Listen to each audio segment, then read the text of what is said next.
Di balik pegunungan hijau yang sunyi, terletak sebuah desa terpencil bernama Gunung Banyu. Dikelilingi kabut abadi dan sungai yang mengalir jernih, desa ini hidup damai, tapi menyimpan sebuah pantangan yang tak pernah dijelaskan secara gamblang. Jangan pernah masuk ke hutan lindu saat matahari terbenam. Penduduk sudah terbiasa mematuhi tanpa bertanya. Semua berjalan normal. Sampai tokoh utama kita, Bagas, seorang pria sederhana yang merantau kembali ke desa setelah 10 tahun di kota, datang untuk merawat ibunya yang sakit. Ia dikenal sopan dan penuh rasa ingin tahu, tetapi juga keras kepala. Suatu sore, saat Bagas membantu membersihkan area pinggir desa, ia mendengar suara aneh. Semacam desisan panjang datang dari arah hutan terlarang. Warga yang melihatnya segera berteriak, "Bagas, jangan lihat ke sana saat senja. Itu waktunya penjaga bangun." Bagas bingung. Ia tertawa kecil, mengira hanya takayul. Tapi malam itu, suara desisan itu terdengar lebih dekat. Dan ibunya tiba-tiba demam tinggi tanpa sebab. Malam itu, angin di desa Gunung Banyu terasa berbeda. Langit dipenuhi awan kelabu, dan suara binatang malam menghilang seolah takut. Bagas duduk di samping ibunya yang terbaring demam. Keringat dingin membasahi tubuh tua wanita itu, dan bibirnya bergetar menggumam kata-kata yang tak bisa Bagas mengerti. Dia kembali. "Lindu, jangan buka mata, nak." Bagas bingung. Ia menggenggam tangan ibunya dan mencoba menghubungi puskesmas desa, tapi tak ada sinyal. Di tengah kekalutan, terdengar lagi suara itu.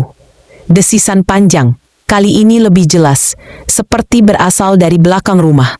Bagas membuka pintu, melangkah perlahan keluar. Kabut tebal menutupi pandangannya. Dari kejauhan, di batas antara pekarangan dan hutan, ia melihat siluet makhluk memanjang yang melata pelan di tanah. Besar dan hitam mengilap. Matanya memancarkan cahaya keemasan yang redup. Jantung Bagas berdetak cepat. Nalurinya menyuruh mundur, tapi rasa penasaran yang selama ini ia miliki jauh lebih kuat. Keesokan harinya, warga desa berkumpul di rumah Bagas. Kepala desa, seorang pria tua berjenggot putih, menatap Bagas dengan muram. "Kau mendengarnya ya?" tanya sang kepala desa. Bagas mengangguk. "Berarti kau sudah dipilih?" Bagas tertegun. "Apa maksudnya? Siapa yang memilihku?" Kepala desa tak menjawab. Ia hanya menyerahkan sebuah kotak kayu kecil, penuh ukiran aneh. Di dalamnya, ada sisik ular berwarna keperakan dan secari kain kuning bertuliskan mantra. "Mulai malam ini, jangan keluar rumah setelah matahari tenggelam. Apapun yang terjadi, jangan buka pintu dan jangan menyebut nama Lindu." Bagas semakin tak mengerti. Tapi dalam hatinya ia tahu, semua ini bukan kebetulan. Dan rasa penasaran itu kini berganti dengan rasa takut yang tak bisa dijelaskan. Malam itu, Bagas tak bisa tidur.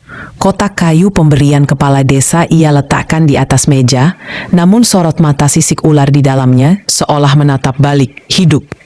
Ibunya masih terlelap, napasnya lebih tenang sejak siang tadi, seakan sesuatu telah mereda dalam dirinya. Bagas duduk di dekat jendela, lampu minyak kecil menyala redup di pojok ruangan. Di luar, angin kembali bergesir, membawa aroma tanah basah dan bau aneh yang tidak ia kenali, seperti bau besi berkarat, bercampur dengan wangi melati. Ingatan akan ucapan kepala desa terus mengganggu pikirannya. Mulai malam ini, jangan keluar rumah setelah matahari tenggelam. Apapun yang terjadi, jangan buka pintu dan jangan menyebut nama Lindu. Kenapa nama itu dilarang? Apa yang terjadi jika disebut? Dengan perasaan gelisah, Bagas membuka kotak kayu itu lagi. Ia mengamati sisik ular keperakan yang tampak begitu nyata, nyaris masih hangat di telapak tangan. Saat menyentuhnya, ia merasa ada aliran dingin yang menjalar ke lengannya. Lama, dari arah jendela terdengar suara pelan seperti nyanyian. Suara itu lembut, mengalun, dan berbicara dalam bahasa kuno yang entah kenapa terasa familiar. "Wahai penunggu penjaga batas, telah tiba yang membuka jalan. Panggil namaku, maka aku datang." Bagas berdiri kaku. Dadanya sesak. Suara itu terasa masuk langsung ke dalam kepalanya, bukan ke telinga. Ia menatap keluar jendela, tak ada apa-apa kecuali kabut. Tiba-tiba lantai rumah bergetar pelan. Bagas terjatuh. Dan kotak kayu itu terbuka lebar.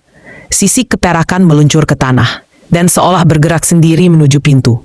Bagas setengah panik berteriak, "Lindu, apa sebenarnya kau?" Dan saat itulah semuanya berhenti. Lampu padam. Pintu depan rumah itu tetap tertutup. Tapi suara ketukan itu seperti langsung menusuk ke dalam tulang Bagas. Sunyi. Bagas mematung di ruang tengah. Napasnya tersengal, telapak tangan berkeringat. Ia menatap pintu kayu itu, yang kini tampak lebih besar dari biasanya, seolah meregang oleh tekanan dari luar. Ibunya masih tidur, bahkan tidak terganggu oleh suara apapun. Bagas menggenggam kotak kayu yang kosong. Sisi keperakan telah hilang. Ia mulai meragukan akalnya. Apa semua ini hanya halusinasi? Lalu ketukan itu terdengar lagi. Kali ini perlahan disusul suara. "Bagas, aku hanya ingin bicara." Suara itu perempuan. Lembut namun dalam, seperti berasal dari dasar gua. Bagas tersentak. Ia tak mengenali suara itu, tapi tubuhnya merespons lain. Ada sesuatu dalam dirinya yang merasa akrab, terlalu akrab. "Siapa kau?" teriak Bagas tanpa mendekat. Tak ada jawaban, hanya keheningan panjang. Kabut di luar menebal, merambat ke celah jendela. Tiba-tiba, kunci pintu rumah bergerak sendiri. Bunyi klik terdengar jelas. Pintu terbuka perlahan. Angin dingin masuk memadamkan api lampu minyak. Dalam remang cahaya bulan, Bagas melihatnya. Seorang perempuan berdiri di ambang pintu. Kulitnya pucat bercahaya. Rambut panjang menjuntai hingga pinggang, dan matanya keemasan. Ia mengenakan kain putih polos yang membungkus tubuh rampingnya. Namun di kakinya, bukan kaki, tapi ekor ular besar bersisik perak yang memantulkan cahaya bulan. Bagas terpaku, lidahnya keluh. Perempuan itu melangkah masuk tanpa suara. "Aku tidak akan menyakitimu, Bagas," bisiknya. "Tapi kau telah memanggil namaku. Itu artinya kau telah mengikat perjanjian lama yang tak bisa dibatalkan." Bagas mundur satu langkah. "Perjanjian apa? Aku tak pernah." "Kau menyebut namaku saat bulan pertama muncul. Itu adalah panggilan bagi penjaga yang terikat."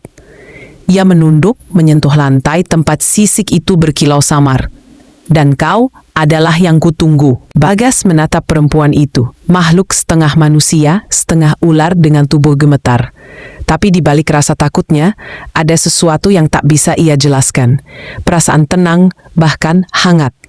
Siapa kau sebenarnya?" tanya Bagas, suaranya parau. Makhluk itu melangkah pelan ke arahnya. Tak ada suara dari ekor raksasanya yang menyentuh lantai kayu. Ia berhenti hanya sejengkal dari Bagas, lalu menunduk. "Namaku Lindu," ucapnya pelan. "Aku adalah penjaga hutan tua. Dulu aku manusia, sampai desa ini mengkhianatiku." Bagas menatap matanya, mata yang tak berkedip namun dalam, seolah menyimpan ribuan tahun kesedihan. "Kau bilang aku memanggilmu, aku tak tahu tentang perjanjian itu. Tapi jiwamu tahu," jawab Lindu. "Kau adalah darah dari leluhur yang dulu membuat janji denganku. Janji yang dilupakan oleh manusia, tapi tidak oleh alam." Bagas perlahan mulai mengerti. Ini bukan hanya tentang malam itu. Ini tentang warisan lama yang tersembunyi dalam darahnya. Lindu menoleh ke arah ibunya yang masih terbaring. Matanya melembut. "Ibumu sakit bukan karena penyakit biasa. Dia terkena sentuhan kutukan lama. Kutukan karena pelanggaran pada ikatan lama antara manusia dan penjaga." Bagas menegang. "Jadi, dia akan mati?" Lindu menatapnya lekat-lekat. "Tidak, jika kau bersedia menggantikan tempat leluhurmu. Mengikat ulang perjanjian. Menjadi penghubung antara dunia manusia dan hutan." Bagas bingung. "Apa maksudmu? Menjadi apa?" Lindu mendekat dan untuk pertama kalinya menyentuh wajah Bagas dengan tangan lembutnya. "Menjadi milikku." Hening menyelimuti rumah tua itu. Sentuhan tangan Lindu terasa dingin, tapi tidak menyeramkan. Lebih seperti udara pagi sebelum matahari muncul. Bagas mundur selangkah, mencoba mengatur napas. "Menjadi milikmu? Apa maksudmu? Menjadi budakmu?" tanyanya tajam, bercampur takut dan marah. Lindu tersenyum pelan. Senyum itu menyedihkan. "Bukan budak, pendamping, penjaga ikatan. Leluhurmu dulu menjalin janji dengan para penunggu, agar desa ini dilindungi dari kekeringan, kematian, dan makhluk-makhluk lapar dari bawah tanah. Tapi saat generasi manusia berganti, janji itu diingkari. Aku ditinggalkan, dikhianati. Bagas mengerutkan dahi. Siapa leluhurku? Lindu mendekat dan membuka kalung dari sisi kecil di lehernya. Ia menyentuh bagian tengah kalung itu, dan muncullah bayangan samar di udara. Seorang pria zaman dulu dengan pakaian adat, memegang tangan seorang perempuan yang tak lain adalah Lindu dalam wujud manusianya. Namanya Jaka Pramana. Ia adalah kakek buyutmu. Dia mencintaiku dan berjanji akan kembali. Tapi ia pergi menikah dengan manusia lain. Dan sejak itu, darah keturunannya terkutuk. Bagas menelan ludah. Semua itu terlalu banyak untuk diterima sekaligus. Apa yang kau inginkan dariku sekarang? Pilihanku hanya dua, kata Lindu lembut namun tegas. Pertama, kau mengikat ulang janji itu, menjadi pendampingku dalam dua dunia, dunia manusia dan hutan.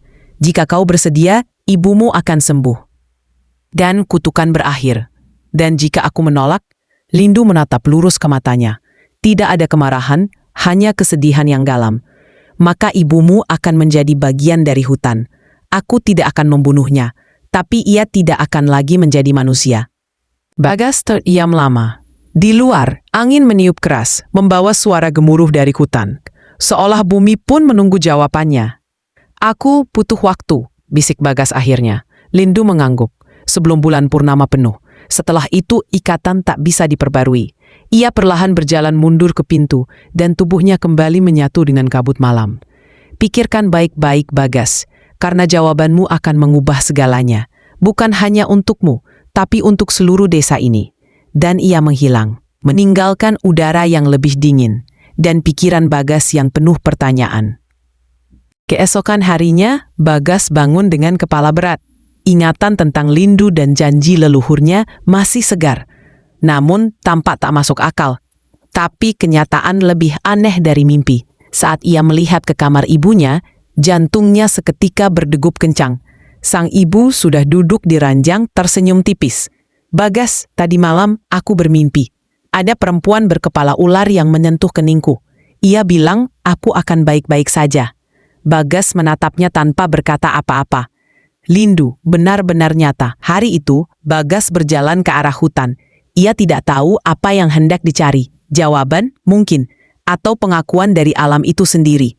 Di tengah perjalanan, ia melewati sebuah pohon raksasa yang telah lama dikenal sebagai Watu Alas oleh penduduk desa. Legenda mengatakan bahwa pohon itu adalah tempat persemayaman makhluk-makhluk penunggu yang telah dilupakan. Saat Bagas mendekat, udara terasa lebih berat. Sunyi, tak ada suara burung atau angin. Dan saat ia menyentuh batang pohon yang dingin dan kasar, suara itu terdengar. Ketika manusia memutuskan janji, alam tak lupa. Ketika darah mengingkari ikatan, hutan menunggu. Bagas terlonjak, mundur beberapa langkah. Siapa? Serunya. Bayangan samar muncul di kulit batang pohon. Bukan bayangan manusia, tapi wujud-wujud yang berbaur antara bentuk manusia, hewan, dan pohon, makhluk-makhluk setengah roh. Kau bukan hanya keturunan Jaka Pramana. Kau pewaris kunci peralihan. Penentu apakah dunia manusia hidup berdampingan atau ditelan kembali oleh alam. Suara itu bersumber dari segala arah. Tak bisa ditentukan mana yang berbicara. Tapi yang paling menejutkan adalah ini. Jika kau menolak Lindu, dia akan berubah. Bukan menjadi musuhmu, tapi menjadi kemarahan alam itu sendiri. Bagas menelan ludah. Jadi aku tidak hanya menyelamatkan ibuku, tapi seluruh desa. Tidak semua bisa diselamatkan. Tapi semuanya akan ditentukan oleh satu hal. Apakah kau memilih jalan lama atau jalan baru? Bagas menunduk. Untuk pertama kalinya, ia merasakan beban yang lebih berat dari tubuhnya sendiri. Dan di belakangnya, kabut mulai menyelimuti jalur pulang. Bagas pulang dalam keadaan bingung dan tubuh gemetar. Suara dari pohon tua itu masih terngiang, seolah seluruh alam menekan pundaknya untuk membuat keputusan. Tapi bagaimana ia bisa memutuskan jika ia bahkan belum tahu kebenaran penuh? Saat sore menjelang, Bagas memutuskan untuk menemui satu-satunya orang yang mungkin tahu tentang masa lalu desanya. Pak Lurah Dharma, kepala desa yang telah menjabat selama 3 dekade. Lelaki tua itu dikenal kalem, tetapi penuh rahasia. Pak Lurah tinggal di rumah joglo kuno yang terletak di ujung desa. Ketika Bagas mengetuk pintu, pria tua itu menyambutnya dengan tatapan curiga namun tak terkejut.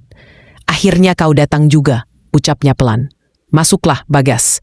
Mereka duduk di ruang tamu beraroma kayu tua dan dupa. Bagas langsung to the point. Pak Lurah, aku ingin tahu tentang Jaka Permana dan tentang perempuan bernama Lindu. Pak Lurah terdiam beberapa detik, lalu mengambil sebuah kotak kayu dari balik lemari. Ia membukanya perlahan. Di dalamnya tersimpan lukisan pudar, gambaran seorang pemuda bersanding dengan seorang perempuan berwajah teduh, namun memiliki mata keemasan. Lindu bukan legenda, dia nyata, dan dia pernah menyelamatkan desa ini puluhan tahun lalu. Pak Lurah menceritakan semuanya, tentang masa lalu ketika desa dilanda kekeringan dan kelaparan, hingga muncul seorang perempuan misterius dari hutan yang membawa air dan kehidupan kembali. Dia adalah makhluk penjaga batas antara alam liar dan manusia. Namun hubungan antara Jaka Permana dan Lindu tidak berakhir baik. Jaka ingkar janji. Ia menikah dengan manusia biasa demi kekuasaan politik. Sebagai balasannya, Lindu pergi, namun meninggalkan kutukan tak terlihat, yang kini mulai bangkit kembali karena generasi penerusnya tidak tahu dan tidak menjaga perjanjian itu. Kami menyembunyikan kebenaran, Bagas, karena kami takut. Tapi penyangkal selalu berbuah malapetaka. Dan sekarang, waktunya kau hadapi semua itu. Kenapa aku? Kenapa bukan kalian yang dulu berjanji? Pak Lurah menatap mata Bagas dalam-dalam. Karena darahmu yang terakhir, dan karena Lindu hanya akan mendengar orang yang pernah ia cintai, meski cinta itu telah berulang dalam bentuk baru. Bagas tertegun. Maksudmu, dia mencintaiku? Pak Lurah mengangguk, atau lebih tepatnya, mencintai siapapun yang membawa warisan jiwa Jaka Pramana. Di luar, angin mulai menderu. Hutan seolah bergerak lebih dekat ke desa. Malam itu, Bagas berjalan menuju batas desa, tempat tanah kering berakhir dan hutan tua memulai wilayahnya. Tempat itu seolah hidup, bernapas perlahan dalam gelap, menyimpan rahasia dan amarah alam. Di tangannya, ia menggenggam lukisan tua pemberian Pak Lurah, potret Jaka Pramana dan Lindu. Ia tatap wajah perempuan itu lama-lama. Mata keemasan itu masih sama seperti yang ia lihat beberapa malam lalu. Kalau memang aku mewarisi darahnya, kenapa semuanya terasa asing? Kenapa aku harus menanggung janji yang tak pernah kuucapkan?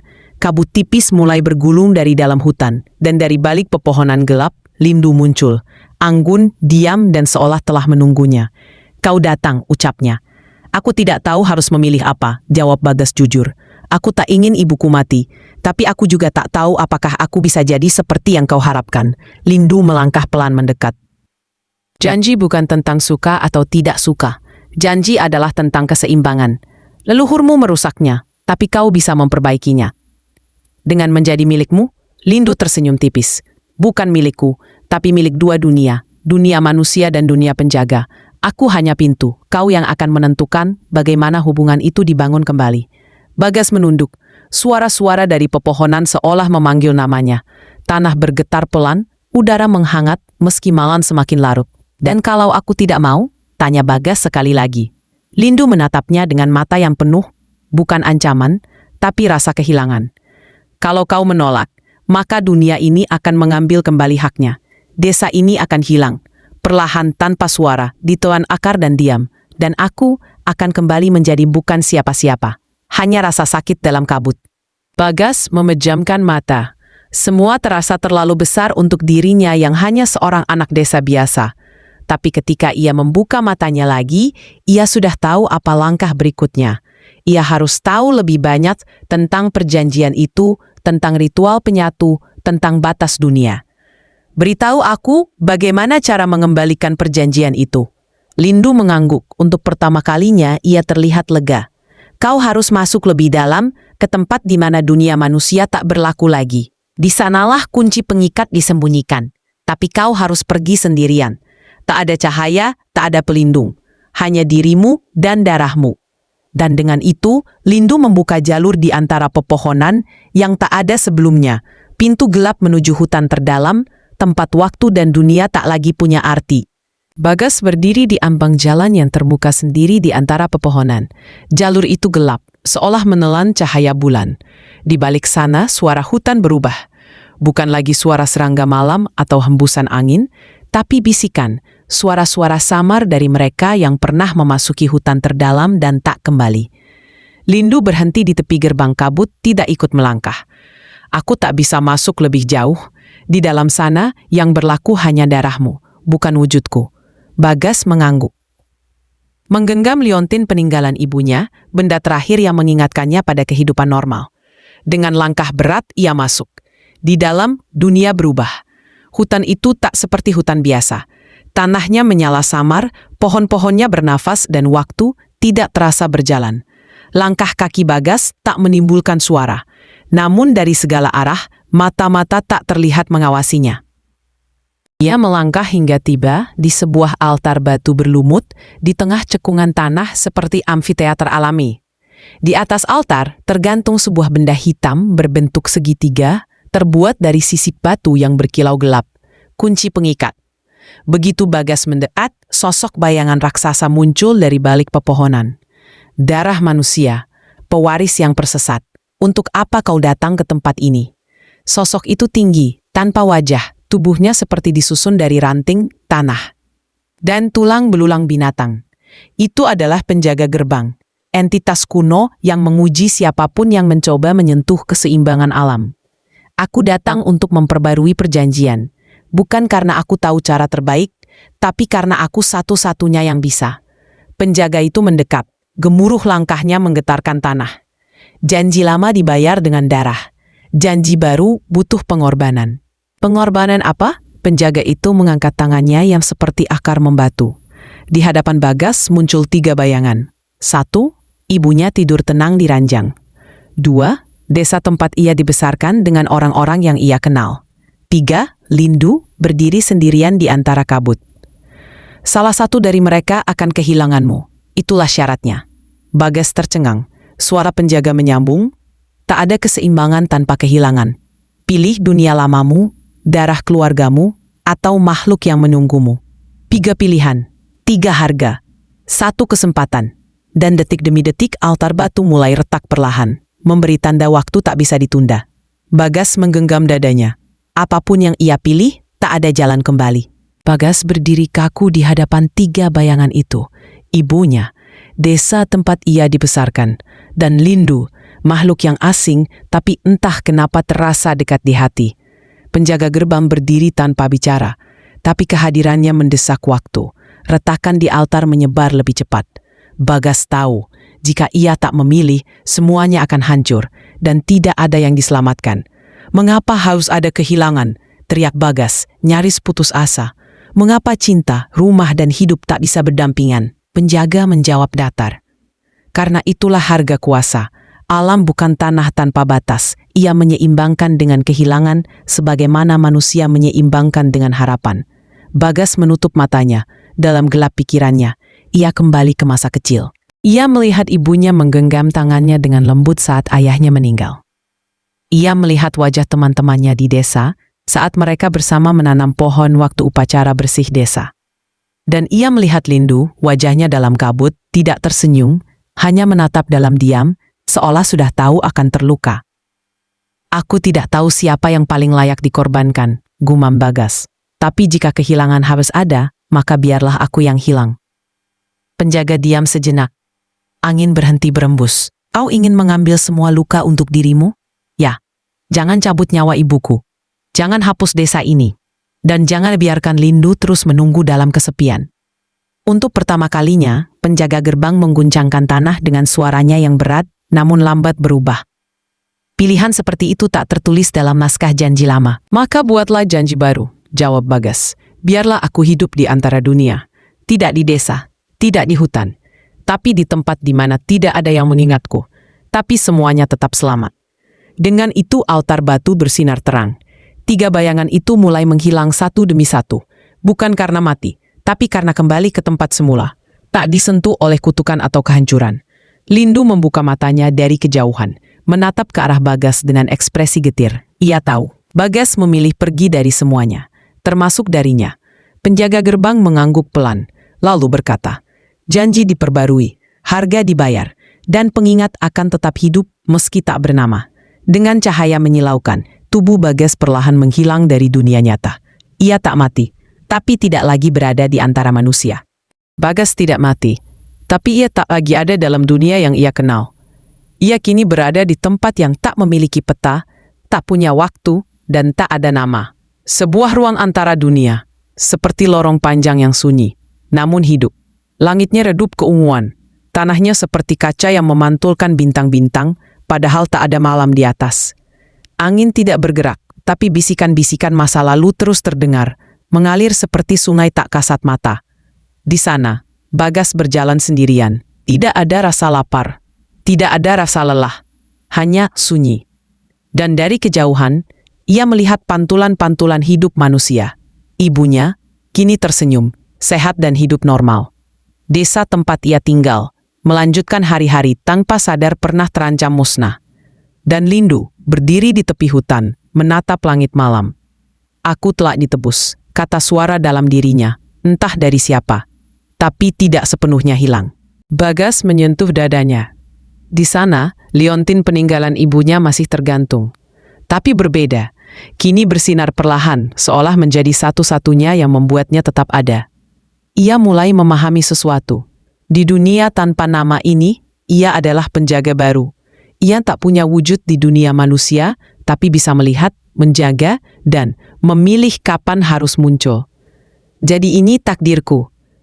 Dari balik kabut halus, muncul sosok lain, seseorang yang tak sepenuhnya asing. Wajahnya menyerupai dirinya, tapi lebih tua, lebih tajam. Itu adalah roh dari Jaka Pramana, leluhur yang dulu membuat perjanjian pertama dengan Lindu. Kau telah memperbaiki dosa yang tak bisa kutebus, katanya.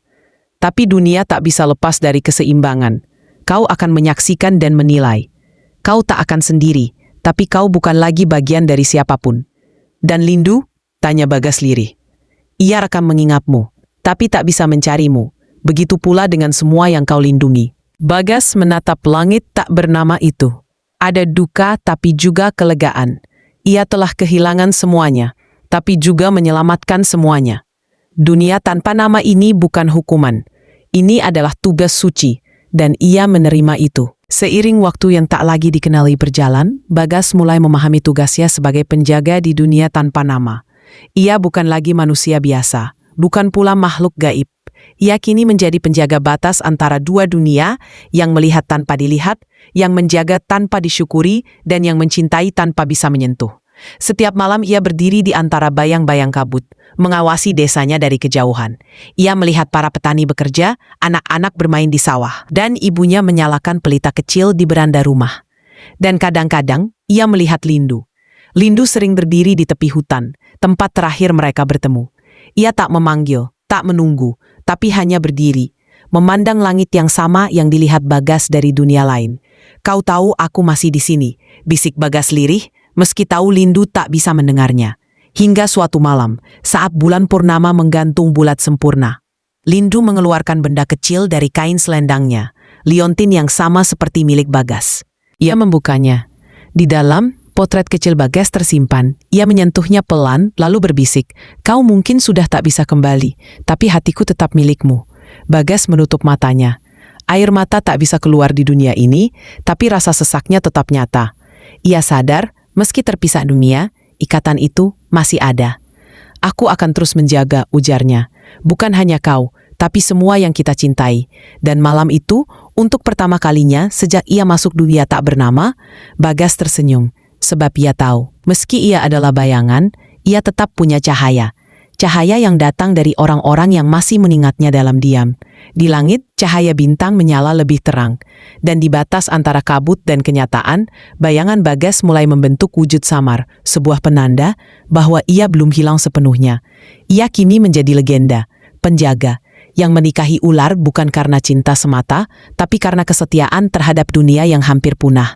Waktu di dunia manusia kembali berjalan seperti biasa. Tak ada yang menyadari bahwa dunia mereka pernah berada di ujung kehancuran. Tidak ada gempa, tidak ada langit merah, tidak ada tanda-tanda kehancuran. Semua berjalan normal. Namun sesuatu telah berubah.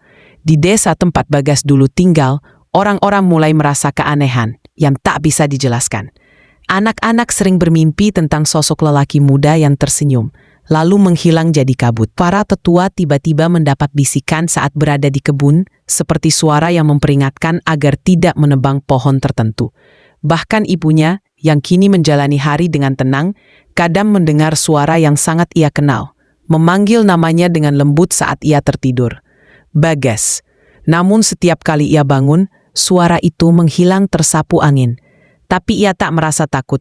Justru ada rasa hangat, seperti anaknya belum sepenuhnya pergi. Lindu, di sisi lain, mulai menjalani kehidupannya kembali sebagai penjaga hutan. Namun hatinya tidak sama. Ia lebih pendiam, lebih sering menyendiri.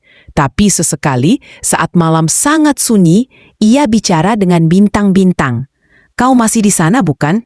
Aku bisa merasakannya." Pada suatu malam, para penduduk desa dikejutkan oleh kejadian aneh. Di tengah alun-alun desa, tumbuh sebatang pohon besar dalam semalam. Akarnya mengangkat tanah, daunnya bersinar lembut dalam gelap. Di batangnya, terukir simbol aneh yang hanya bisa dibaca oleh Lindu, tanda pelindung. Sejak saat itu, desa menjadi lebih subur. Hujan turun teratur, penyakit jarang datang, panen melimpah. Orang-orang mulai bertanya-tanya, lalu perlahan menciptakan kisah sendiri. Konon katanya, ada seorang pemuda desa yang menghilang demi menyelamatkan hutan, dan ia menikahi penjaga ular demi menjaga keseimbangan. Ia tak pernah kembali, tapi ia masih di sini, menjaga dalam diam. Legenda Bagas pun lahir. Anak-anak mulai menceritakan kisahnya saat duduk di pinggir sawah. Para ibu menyebut namanya sebagai pelindung ladang, dan setiap malam bulan purnama, kabut tipis turun. Seolah ada yang berjalan perlahan di antara rumah-rumah, menjaga semuanya tetap damai. Di sudut desa yang tenang, seorang wanita paruh baya duduk di beranda rumah. Namanya Bu Warsih, ibu dari Bagas. Rambutnya mulai memutih, tapi matanya masih tajam, menatap ke arah jalan setapak yang dulu dilalui anaknya tiap sore. Sudah bertahun-tahun sejak Bagas menghilang. Tidak ada jasad, tidak ada kabar, hanya hilang. Tapi anehnya, hatinya tidak pernah merasa bahwa anaknya benar-benar mati. Setiap pagi, ia menyapu halaman seperti biasa, meletakkan teh hangat di atas meja, dan meninggalkan 1 gelas tambahan untuk Bagas. "Kalau kau pulang, nak, tehmu gak akan dingin," gumamnya pelan. Tetangga-tetangga sudah lama berhenti menanyakan kabar. Mereka mengira Bu Warsih hanya belum bisa menerima kenyataan. Tapi tidak sedikit juga yang mulai percaya bahwa apa yang dilakukan Bu Warsih bukan delusi, melainkan bentuk cinta paling dalam, cinta seorang ibu yang tahu meski dunia tak memberi bukti. Pada suatu malam, saat bulan purnama menggantung di langit, angin bertiup lembut membawa bau hutan basah. Bu Warsih bangun dari tidurnya, mendengar suara pintu kayu berderit pelan.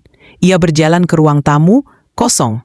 Tapi di atas meja, gelas teh yang ia sediakan siang tadi kini setengah terisi. Hangat. Ia tak terkejut, tak berteriak, hanya duduk perlahan dan tersenyum kecil. "Kau pulang ya?" Air matanya mengalir, bukan karena sedih, tapi karena damai. Untuk sesaat, ia bisa merasa tangan hangat menyentuh bahunya, lembut dan ringan. Udara sejuk mengelilingi tubuhnya, dan bisikan pelan terdengar, nyaris seperti doa. "Terima kasih sudah menunggu, Bu." Setelah malam itu, Bu Warsih hidup dengan tenang. Ia tidak lagi merasa kesepian. Setiap kali ia menyeduh teh, gelas tambahan tak pernah dibiarkan kosong. Di kedalaman hutan yang kembali tenang, Lindu duduk di atas batu datar di tepi sungai. Sungai itu dulunya penuh bisikan roh-roh marah, tapi kini alirannya jernih, tenang, dan memantulkan cahaya bulan. Ia masih mengenakan kain hijau zamrud, dengan rambut hitam panjang terurai membelai bahunya. Matanya memandangi air yang mengalir, tapi pikirannya jauh, tertambat pada sosok yang pernah ia genggam dan kini tak bisa lagi disentuh. "Bagas," bisiknya lirih, seolah nama itu menjadi doa yang selalu ia ulang, namun tak pernah berjawab. Malam itu kabut turun perlahan. Kabut yang berbeda, kabut yang lembut, tidak menyeramkan. Ia merayap menyentuh ujung jari kaki Lindu, lalu melingkupi tubuhnya dengan kehangatan tak biasa. Dan saat ia mengangkat kepala, ia melihatnya, siluet Bagas, berdiri di seberang sungai, tak jauh, tapi tak bisa dijangkau. Wujudnya samar, seperti bayangan dari dunia lain. Tapi tatapannya jelas. Senyumnya masih sama. Lindu berdiri, hatinya berdegup. Tangannya perlahan bukan sebagai manusia, tetapi sebagai cahaya yang menjaga kegelapan tak kembali menelan dunia. Dan sejak malam itu, Lindu tak pernah lagi terlihat murung. Ia berbicara dengan angin, tersenyum pada pepohonan, dan saat bulan purnama, ia duduk di batu yang sama, menunggu kabut datang. Waktu berjalan cepat, tahun berganti. Desa tempat Bagas dulu hidup telah berkembang. Rumah-rumah bertambah. Jalan tanah berubah menjadi sepapak berbatu. Namun satu hal tetap, pohon besar di alun-alun desa. Pohon itu kini dikenal sebagai pohon penjaga. Anak-anak sekolah diajak duduk di bawahnya tiap malam Jumat Kliwon, mendengarkan cerita dari para tetua. Dan setiap cerita dimulai dengan kalimat yang sama. Dahulu kala, ada seorang pemuda yang menikahi ular besar. Mulanya, anak-anak mengira itu dongeng. Tapi semakin mereka tumbuh, semakin mereka merasa cerita itu nyata. Terutama saat mereka bermimpi aneh tentang kabut, sungai, dan mata lembut seorang pemuda yang memanggil mereka dengan suara penuh ketenangan. Suatu hari, seorang bocah bernama Raka bertanya kepada kakeknya, "Kek, kenapa pohon itu dijaga terus, sampai ada sesajen segala?" Sang kakek tersenyum dan berkata, "Karena di bawah akar pohon itu, tidur seorang penjaga. Dia tak terlihat, tapi dia melindungi kita. Kalau kau bicara baik-baik, dia akan mendengar."